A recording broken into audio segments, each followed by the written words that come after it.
Alors, pour le premier numéro, vous avez un arbre de 7 mètres de haut qui est à 5 mètres de la façade d'une maison. Vous regardez une fenêtre de 0,8 mètres ou 80 cm de long.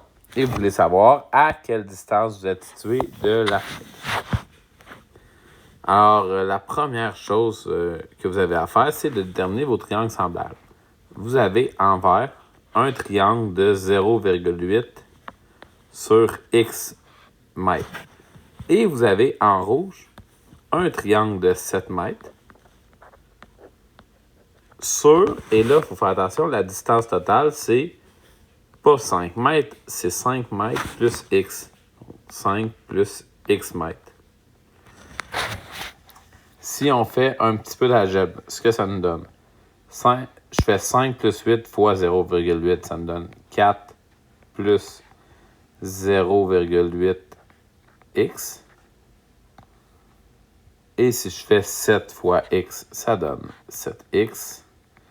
Je simplifie un peu, ça me donne 4 est égal à 6,2 X. J'arrive donc à 4 sur 6,2 égale X.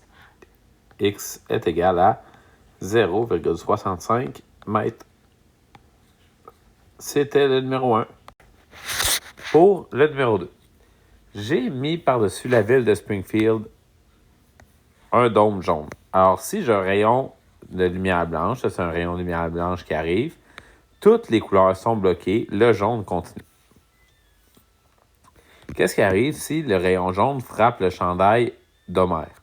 Comme le chandail d'Homer est blanc, le jaune rebondit et se rend à l'œil de l'observateur. L'observateur voit un chandail jaune. Si le rayon jaune frappe la robe de Lisa qui est rouge, le jaune est absorbé par la robe rouge. Il n'y a donc rien qui rebondit à l'œil. L'œil voit donc une robe noire. Même chose, si le jaune frappe les cheveux bleus de Marge, le jaune est absorbé par les cheveux, il n'y a rien qui rebondit jusqu'à l'œil. J'ai donc des cheveux noirs. Et finalement, si le rayon frappe le visage jaune de Maggie, le jaune rebondit, se rend à l'œil. L'observateur voit donc un visage jaune. Et finalement, le dernier problème. Vous avez votre iPad de 28 cm qui est à 50 cm d'un œil. L'œil, c'est une forme de sténopée. Je vais tracer les rayons importants.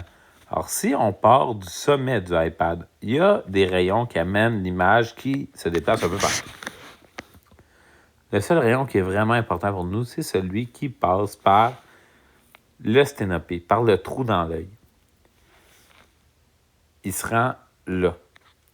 Il y en a un autre qui part du bas, qui traverse